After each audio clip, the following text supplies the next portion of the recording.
Hello students, SB ইনস্টিটিউটের YouTube চ্যানেলে তোমাদের সবাইকে ওয়েলকাম জানিয়ে আমি সুদেশনা বিশ্বাস আজকে জিওগ্রাফির একটা এমসিকিউ সেশন নিয়ে চলে এসেছি। তোমরা গতদিনের ভিডিওতেও দেখেছো যে আমরা এখন বর্তমানে জিওগ্রাফির কিছু এমসিকিউ নিয়ে আলোচনা করছি, যেহেতু সামনেই ডাব্লিউবিপির এক্সাম রয়েছে, সেই জন্য কিন্তু এমসিকিউ সেশনগুলো নিয়ে আসা হচ্ছে যাতে তোমাদের প্র্যাকটিস হয় এবং প্র্যাকটিসের পাশাপাশি যাতে তোমরা আরো ইনফরমেশন পাও প্রত্যেকটা কোশ্চেনের মাধ্যমে, তার জন্য কিন্তু এই এমসিকিউ সেশনটা চলছে। এমসিকিউ সেশনটা কয়েকদিন চলার পর আবার যেরকম আমাদের কনসেপচুয়াল ক্লাস ছিল সেটাই কিন্তু চলবে। এমসিকিউ সেশনটাকে তোমরা প্লিজ প্রচুর শেয়ার করো যাতে সবাই উপকৃত হয়। আর যারা প্রথম আজকে এসবি ইনস্টিটিউটের ভিডিও দেখছো তারা অবশ্যই সাবস্ক্রাইব করে বেল আইকনটিকে প্রেস করে রেখো, আর অবশ্যই আমাদের পাশে থেকো। এভাবেই প্রত্যেকটা ভিডিও কিন্তু শেয়ার করো তোমরা, তাহলে আমরা খুব উপকৃত হব। তাই কথা না বাড়িয়ে আজকে প্রথমেই দেখে নেব যে প্রথম প্রশ্ন কি রয়েছে আজকের এমসিকিউ সেশনে। দেখো প্রথম প্রশ্ন সেটা বলছে ভারতের কোন রাজ্যে বনভূমির পরিমাণ সর্বনিম্ন। তাহলে ভালো করে দেখে নাও, ভারতের কোন রাজ্যে বনভূমির পরিমাণ সর্বনিম্ন। যদি আমাদেরকে জানতে চায় যে ভারতের কোন রাজ্যে বনভূমির পরিমাণ সর্বাধিক, মানে মোট বনভূমির পরিমাণ, তাহলে উত্তর হয়ে যাবে কিন্তু মধ্যপ্রদেশ। আর আমাদের এই প্রশ্নটাতে রয়েছে কি কোথায় বনভূমির কম, মানে কোন রাজ্যে। অপশন এ তে দেখো রয়েছে Haryana, B Madhya Pradesh, C Chandigarh, D Karnataka. তাহলে এই অপশনগুলোর মধ্যে থেকে রাইট অ্যান্সার কিন্তু হয়ে যাবে হরিয়ানা। তাহলে হরিয়ানাতে কিন্তু ভারতের মধ্যে বনভূমির পরিমাণ সবথেকে কম বা সর্বনিম্ন। যদি এই কোশ্চেনটাতেই এরকম থাকতো যে ভারতের কোন কেন্দ্রশাসিত অঞ্চলে বনভূমির পরিমাণ সর্বনিম্ন, তখন কিন্তু আমাদের এই কোশ্চেনটার উত্তর হয়ে যেত চণ্ডীগড়। তাহলে চণ্ডীগড়ে কিন্তু কেন্দ্রশাসিত যে অঞ্চলগুলো রয়েছে তাদের মধ্যে কিন্তু চণ্ডীগড়ে সবথেকে কম পরিমাণে বনভূমি লক্ষ্য করা যায়। তাহলে এটা কিন্তু ভালো করে মনে রাখবে যে মোট বনভূমির পরিমাণ সর্বাধিক কোন রাজ্যে, মধ্যপ্রদেশে, সর্বনিম্ন হচ্ছে হরিয়ানা। এর পরের প্রশ্নটা দেখে নাও। দেখো রয়েছে এরিড ফরেস্ট রিসার্চ ইনস্টিটিউট কোথায় অবস্থিত। তাহলে ভারতের এরিড ফরেস্ট রিসার্চ ইনস্টিটিউট কোথায় অবস্থিত। অপশন এ তে রয়েছে রাঁচি, বি তে রয়েছে যোধপুর, সি তে রয়েছে বেঙ্গালুরু এবং ডি তে রয়েছে দেরাদুন। তাহলে এটা মাথায় রাখবে যে এরিড ফরেস্ট রিসার্চ ইনস্টিটিউট অবস্থিত কোথায়, উত্তর হয়ে যাবে কিন্তু যোধপুর, রাজস্থানের যোধপুরে অবস্থিত। যখনই দেখবে প্রশ্নটার সাথে, কারণ এরকম ফরেস্ট রিলেটেড কিন্তু প্রচুর গবেষণা কেন্দ্র বা রিসার্চ ইনস্টিটিউট রয়েছে, সেই জন্য এটাই বলবো তোমাদেরকে, যখন দেখবে এরিড কথাটা রয়েছে অর্থাৎ মরু যে উদ্ভিদগুলো তাদের গবেষণা কেন্দ্র, মরু উদ্ভিদ কোথায় দেখতে পাই আমরা ভারতের, রাজস্থানে দেখতে পাই। তাহলে ওই মরু উদ্ভিদগুলোর বিষয়ে যখনই বা এই মরু রিলেটেড যখনই কোনো কিছু নিয়ে প্রশ্ন দেবে তখন কিন্তু উত্তর হয়ে যাবে রাজস্থানের যোধপুর হয়ে যাবে কিন্তু রাইট অ্যান্সার। এরিডটা দেখার পর কিন্তু তোমরা এটা সিলেক্ট করতে পারবে যে মরু উদ্ভিদের গবেষণা কেন্দ্র যোধপুরে অবস্থিত। এবার আমাকে এটা বলো যে ভারতের বনভূমি গবেষণা কেন্দ্র বা ভারতের ফরেস্ট রিসার্চ ইনস্টিটিউট কোথায় অবস্থিত। তাহলে এইটা যদি আমাদের প্রশ্নে থাকে তাহলে আমরা কি উত্তর দেব, সেটার উত্তর হয়ে যাবে কিন্তু ভারতের বনভূমি গবেষণা কেন্দ্র হচ্ছে অবস্থিত উত্তরাখণ্ডের দেরাদুনে।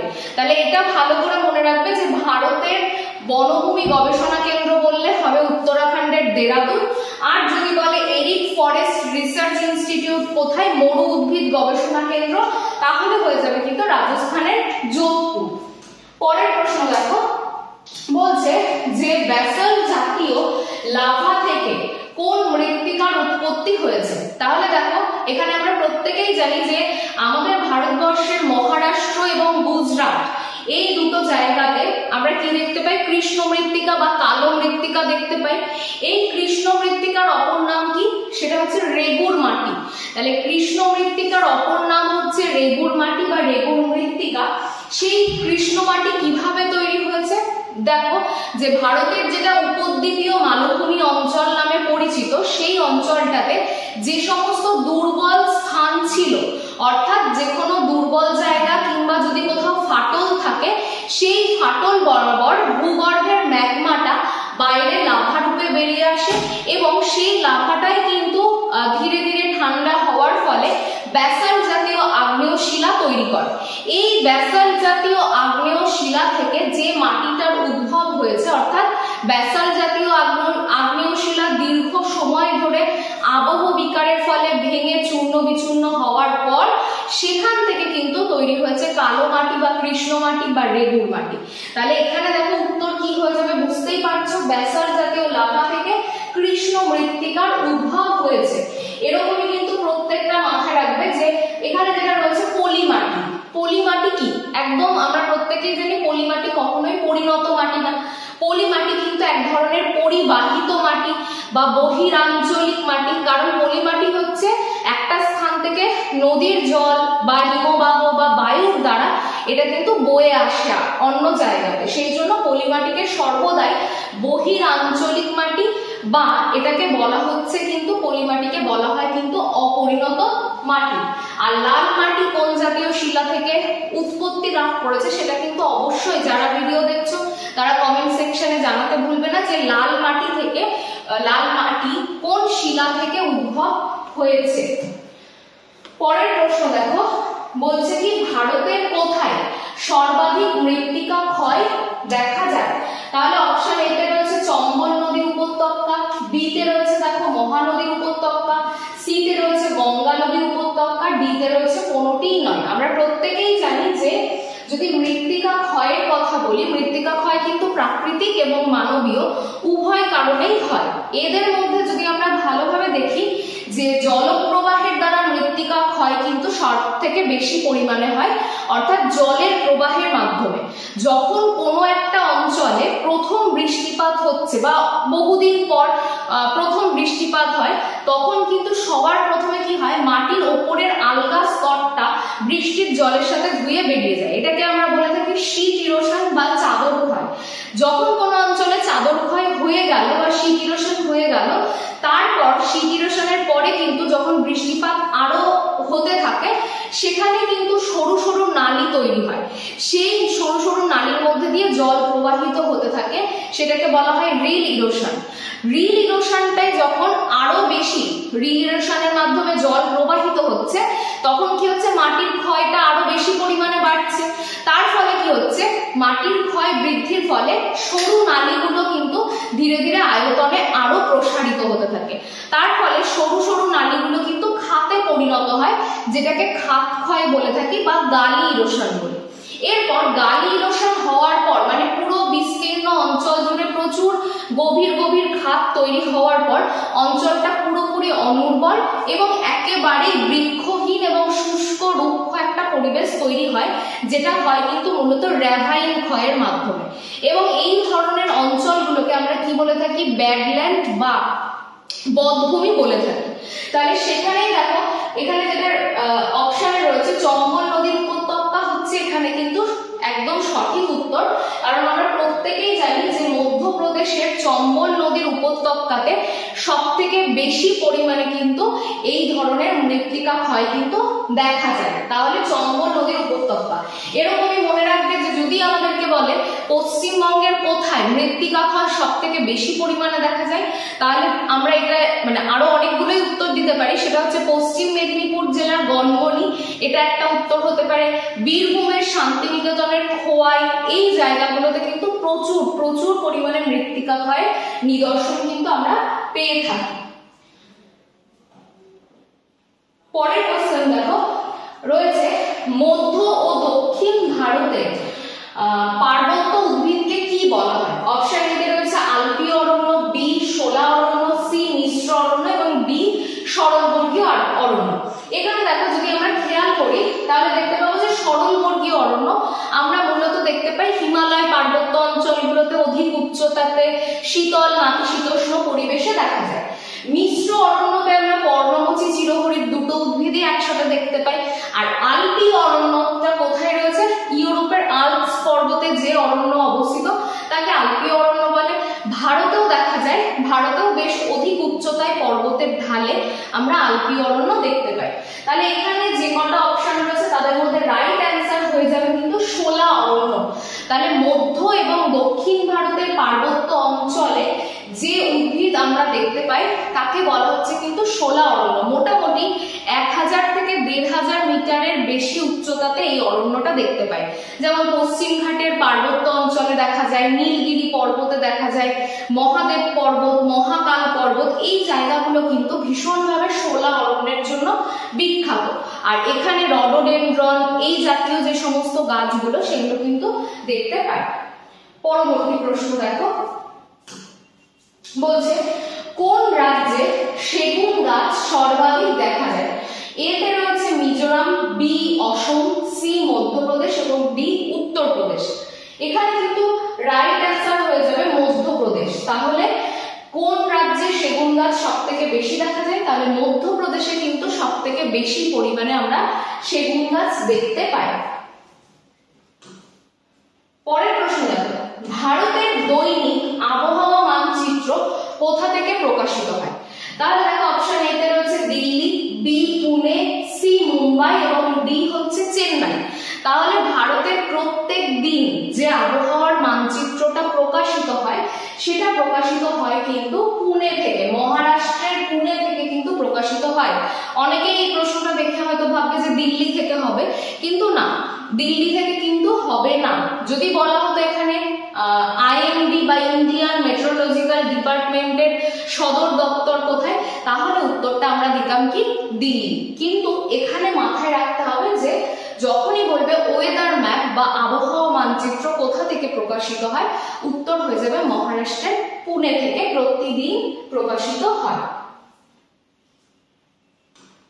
পরের প্রশ্ন দেখো, বিন্ধ্য পর্বতের সর্বোচ্চ শৃঙ্গের নাম? অপশন এ তে রয়েছে গুরু শিখর, বি সদভাবনা, সি দোদাবেতা এবং ডি রয়েছে সাতমালা। তাহলে এটা দেখেই বুঝতে পারবে, কারণ তোমাদের এগুলো প্রত্যেকটা মনে রাখতে হবে যে কার কোনটা উচ্চতম শৃঙ্গ। যেরকম যদি আমাদেরকে বলে আরাবল্লীর উচ্চতম শৃঙ্গ, তখন মাথায় রাখতে হবে সেটা গুরু শিখর হবে সবসময়। তারপর দেখো যদি আমাদেরকে বলে নীলগিরি পর্বতের সর্বোচ্চ শৃঙ্গ, তাহলে সেটা দোদাবেতা হবে।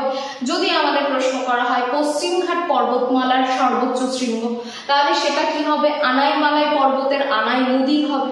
তাহলে এইভাবে কিন্তু প্রত্যেকটা পাহাড়ের সর্বোচ্চ শৃঙ্গ কিন্তু আমাদের জেনে রাখতে হবে। তাহলে এখানে দেখো কোনটা হয়ে যাবে রাইট অ্যান্সার, হবে অপশন বি সদভাবনা বা গুডউইল। বিন্ধ্য পর্বতের সর্বোচ্চ শৃঙ্গের নাম গুডউইল বা সদভাবনা। পরের কোশ্চেন দেখো, ভারতে বাঘ সংরক্ষণ প্রকল্প কত সালে গৃহীত হয়? অপশন এ তে রয়েছে 1972, বি 1973, সি 1974 আর ডি হচ্ছে 1975। দেখো এখানে ব্যাঘ্র সংরক্ষণ প্রকল্প হয়েছিল কিন্তু 1973 সালে। কারণ ধীরে ধীরে এটা দেখা গেল যে ভারতবর্ষে বাঘের পরিমাণ কিন্তু হ্রাস পেতে থাকছে। দেখা যাচ্ছে হচ্ছে বাঘশুমারি, অর্থাৎ যার মাধ্যমে বাঘের সংখ্যা গণনা করা হয় ভারতে, একটা সময় দেখা গেল যে বেশ হ্রাস পেয়েছে। মানে 1970-এর যদি দেখা যায় সমসাময়িক সময়ে যে সেন্সাসটা হয়েছিল বাঘশুমারি, সেখানে কিন্তু দেখা গেছিল বেশ হ্রাস পেয়েছে। সেই জন্য 1972 সালে আসলো বন্যপ্রাণী সুরক্ষা আইন, এবং তারপরে কিন্তু বাঘের সংখ্যাটা যাতে ধীরে ধীরে বৃদ্ধি করা যায়, ভারতে যাতে প্রচুর প্রজেক্ট টাইগার গড়ে ওঠে, তার জন্য 1973-তে কিন্তু ব্যাঘ্র প্রকল্পটা কিন্তু লঞ্চ করা হলো ভারত সরকারের পক্ষ থেকে। তার ফলে ভারতের বিভিন্ন জায়গাতে কি গড়ে উঠবে? প্রজেক্ট টাইগার গড়ে উঠবে, এবং সেই প্রজেক্ট টাইগার গুলোতে কিন্তু বাঘের সংখ্যা স্বাভাবিক উপায়ে বা কৃত্রিম উপায়ে কিন্তু কৃত্রিম প্রজননের মাধ্যমে কিন্তু বাঘের সংখ্যা বৃদ্ধির প্রচেষ্টা করা হয়েছে। এবং বর্তমানে মনে রাখবে যে ভারতে টোটাল প্রজেক্ট টাইগারের সংখ্যা হচ্ছে 53টা। ভারতবর্ষে টোটাল 53টা রয়েছে কিন্তু এই প্রজেক্ট টাইগার।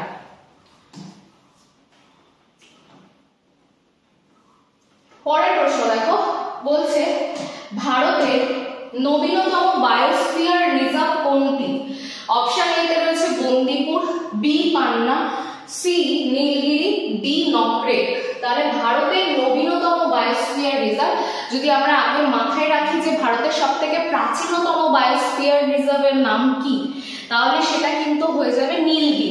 তাহলে নীলগিরি সবথেকে প্রাচীনতম যেমন, তেমনি ভারতের সবথেকে নবীনতম বায়োস্ফিয়ার রিজার্ভ হয়ে যাচ্ছে মধ্যপ্রদেশের পান্না। কোথায় অবস্থিত এটা অবশ্যই প্রত্যেকটার নামে কিন্তু মনে রাখবে এবং প্রত্যেকটার অবস্থান মানে স্টেটের নাম করবে। তাহলে পান্না কত সালে বায়োস্ফিয়ার রিজার্ভের স্বীকৃতি পায়? 2011 সালে এটা কিন্তু বায়োস্ফিয়ার রিজার্ভের স্বীকৃতি পায়। আর এটাও এই প্রসঙ্গে জেনে রাখো যে বর্তমানে ভারতে বায়োস্ফিয়ার রিজার্ভের সংখ্যা কটা? সংখ্যা হচ্ছে 18টা। তাদের মধ্যে হচ্ছে পান্না সর্বশেষ বায়োস্ফিয়ার রিজার্ভ। আর তোমরা এটাও জানো যে বায়োস্ফিয়ার রিজার্ভ গুলোকে কোন বিশ্ব সংস্থা পরিচালনা করে, সেটা হচ্ছে কিছু কিছু বায়োস্ফিয়ার রিজার্ভ ইউনেস্কোর আন্ডারে রয়েছে, অর্থাৎ ওয়ার্ল্ড হেরিটেজ সাইটের স্বীকৃতি পেয়েছে, ইউনেস্কো দ্বারা স্বীকৃত রয়েছে বায়োস্ফিয়ার রিজার্ভ। তাদের মধ্যে 18টার মধ্যে টোটাল কিন্তু 12টা বায়োস্ফিয়ার রিজার্ভ হচ্ছে ইউনেস্কো দ্বারা স্বীকৃত। এবং এটাও মনে রাখবে ইউনেস্কো দ্বারা স্বীকৃত ম্যাপ মানে ম্যান অ্যান্ড বায়োস্ফিয়ার প্রোগ্রামের আন্ডারে কিন্তু এই বায়োস্ফিয়ার রিজার্ভ মানে যে টোটাল 12টা বায়োস্ফিয়ার রিজার্ভের কথা বললাম যারা ইউনেস্কো দ্বারা স্বীকৃত, তাদের কিন্তু উল্লেখ বা তাদের যে মানে বিষয়টা সেটা কিন্তু এই ম্যাপ প্রোগ্রামের আন্ডারে পড়ছে। পরের প্রশ্ন দেখো, বলছে মুরলেন জাতীয় উদ্যান কোথায় অবস্থিত? অপশন এ তে রয়েছে Mizoram, B Manipur, C Rajasthan, D Nagaland. তাহলে মুরলেন জাতীয় উদ্যান কোথায় অবস্থিত? অবশ্যই মনে রাখবে এটা অবস্থিত কিন্তু মিজোরামে। মুরলেন জাতীয় উদ্যান মিজোরামে অবস্থিত। এখানে কস্তুরী মৃগ, হিমালয়ান কালো ভাল্লুক এরা কিন্তু ভীষণভাবে এই মুরলেন জাতীয় উদ্যানে বিখ্যাত। মিজোরামের আরো একটা গুরুত্বপূর্ণ জাতীয় উদ্যান রয়েছে ফাওয়াংপুই যে জাতীয় উদ্যানটা, সেটাও কিন্তু তার সাথে মনে রাখবে। পরের প্রশ্ন দেখে নাও, রয়েছে পিন ভ্যালি ন্যাশনাল পার্ক বা পিন ভ্যালি জাতীয় উদ্যান কোন রাজ্যে অবস্থিত? অপশন এ তে রয়েছে হিমাচল প্রদেশ, বি রাজস্থান, সি মেঘালয় এবং ডি পশ্চিমবঙ্গ। তাহলে পিন ভ্যালি জাতীয় উদ্যান অবস্থিত হচ্ছে হিমাচল প্রদেশে।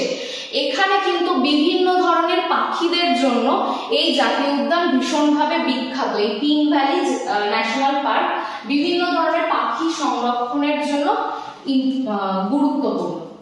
পরেরটা দেখো, পরের প্রশ্ন বলছে ভারতে বর্তমানে জাতীয় উদ্যানের সংখ্যা কত? অপশন এ তে রয়েছে 105, বি 106, সি 107 এবং ডি 108। তাহলে এটা অবশ্যই ভালোভাবে মনে রাখবে, এটার উত্তর হয়ে যাবে 106টি। তাহলে বায়োস্ফিয়ার রিজার্ভের সংখ্যা বর্তমানে 18টি আর ন্যাশনাল পার্কের সংখ্যা বর্তমানে 106টি। পরেরটা দেখো, বলছে ভারতের প্রাচীনতম জাতীয় উদ্যান কোনটি? অপশন এ তে রয়েছে Namdapha, B Jim Corbett, C Rajiv Gandhi, D মেরি। তাহলে এখানে দেখে নাও যে ভারতের যদি প্রাচীনতম জাতীয় উদ্যান বলি তাহলে অবশ্যই হবে উত্তরাখণ্ডের জিম করবেট, যেটা 1936 এ কিন্তু এই জাতীয় উদ্যানটা প্রথম গড়ে ওঠে। মানে বন্যপ্রাণী সুরক্ষা আইনেরও অনেক আগে এইটা কিন্তু গড়ে উঠেছিল এই জাতীয় উদ্যানটা জিম করবেট, যেটার নাম আগে ছিল হেইলি ন্যাশনাল পার্ক। তাহলে হেইলি ন্যাশনাল পার্ক পরবর্তীতে নাম চেঞ্জ করে হয়েছে জিম করবেট। এবং এটা কোথায় অবস্থিত ভালোভাবে মনে রাখবে, এটা ভারতের উত্তরাখণ্ড রাজ্যে অবস্থিত। পরেরটা দেখো, এশিয়াটিক সিংহের জন্য কোন জাতীয় উদ্যান বিখ্যাত? দেখো আমরা প্রত্যেকে জানি এশিয়াটিক লায়ন বর্তমানে প্রায় বিলুপ্তির পথে, সেই জন্য ভারতের একটা বিশেষ অরণ্যকে বা জাতীয় উদ্যানকে কিন্তু এই এশিয়াটিক সিংহের জন্য বিখ্যাত বলা হয়। তোমরা নাম বা অপশন দেখেই বুঝে নিচ্ছ যে অবশ্যই এটার উত্তর হয়ে যাবে গির অরণ্য। কারণ গির অরণ্য যেটা গুজরাটে অবস্থিত, সেখানেই কিন্তু ভারতের একমাত্র এশিয়াটিক লায়ন পাওয়া যায়। পরের কোশ্চেন দেখো, বন্যপ্রাণী সংরক্ষণ আইন কত সালে পাস করা হয়? অপশন এ তে রয়েছে 1971, বি 72 তে রয়েছে, সি 1973 এবং ডি 1992। তাহলে এখানে দেখো রাইট অ্যান্সার হয়ে সুরক্ষা আইন যখনই বলবে মনে রাখবে 1972 তে পাশ করা হয় বন্যপ্রাণী সুরক্ষা আইন, কারণ ধীরে ধীরে অরণ্যের পরিমাণ হ্রাস পাচ্ছিল আর পশুদের সংখ্যা কিন্তু ধীরে ধীরে হ্রাস পাচ্ছিল, মানে অনেক পশুরাই বিলুপ্ত হয়ে যাচ্ছিল। তার জন্য ভারত সরকার থেকে 1972 তে কিন্তু বন্যপ্রাণী সংরক্ষণ আইন লঞ্চ করা হয়। এই প্রসঙ্গে আরো দুটো সাল বলে রাখি।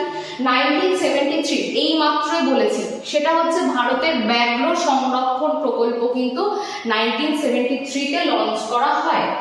আর দেখো 1992 এই 92 তে কি হয়, প্রজেক্ট এলিফ্যান্ট অর্থাৎ হাতির যে প্রকল্প সেটা কিন্তু ভারত সরকারের দ্বারা গৃহীত হয় 1992 তে। তাহলে 92 বললে হাতির প্রকল্প আর 73 বললে কিন্তু ব্যাঘ্র প্রকল্প। পরের প্রশ্ন দেখো, আজকের সেশনের লাস্ট প্রশ্ন, পৃথিবীর একমাত্র ভাসমান জাতীয় উদ্যান কোনটি? Option A Manas, B Keibul Lamjao, C Papikonda, D Baluki. তাহলে দেখো এখান থেকে যেটা রাইট অ্যান্সার হয়ে যাবে সেটা হচ্ছে কেইবুল লামজাও। তোমরা প্রত্যেকেই জানো যে ভারতে অবস্থিত, ভারতের কোন রাজ্য? মণিপুর। ভারতের মণিপুরে কি রয়েছে? একটা ভাসমান জাতীয় উদ্যান। কোন লেকের ওপর ভাসমান? এটা কিন্তু লোকটাক হ্রদের ওপর কিন্তু ভাসমান। তাহলে ভারতের মণিপুরে অবস্থিত লোকটাক হ্রদের উপরে ভাসমান একমাত্র পুরো পৃথিবীর একমাত্র আর কি ফ্লোটিং ন্যাশনাল পার্ক হচ্ছে কিন্তু এই কেইবুল লামজাও, যেটা লোকটাক হ্রদের উপর ভাসমান, মণিপুরে অবস্থিত। তাহলে এটা ভালোভাবে মনে রাখবে, এখান থেকে এই প্রশ্নটা প্রায়ই আমরা পরীক্ষাতে দেখে থাকি। আর প্রত্যেক এখানে বাকিগুলো দেখে নাও। মানস কোথায় অবস্থিত? অবশ্যই অসমে, জানো প্রত্যেকে। পাপিকোন্ডা কোথায় অবস্থিত? অন্ধ্রপ্রদেশে অবস্থিত। বাল্মীকি কোথায় অবস্থিত? বিহারে অবস্থিত। তাহলে এই আজকে হচ্ছে জাতীয় উদ্যান এবং বনভূমি সংক্রান্ত কিছু তথ্য দিয়ে আজকে কিন্তু আমাদের একটা ছোট্ট এমসিকিউ সেশন আমরা করলাম। অবশ্যই এরকম ছোট ছোট এমসিকিউ সেশন গুলো তোমরা প্র্যাকটিস করতে থাকো, কারণ সামনে WBP এর এক্সাম এবং আরো মিসলেনিয়াস, ফ্ল্যাগশিপ, তারপরে দেখো এখন RRB, RPF এর কনস্টেবল, প্রচুর মানে এক্সাম পুরো 2024 জুড়ে।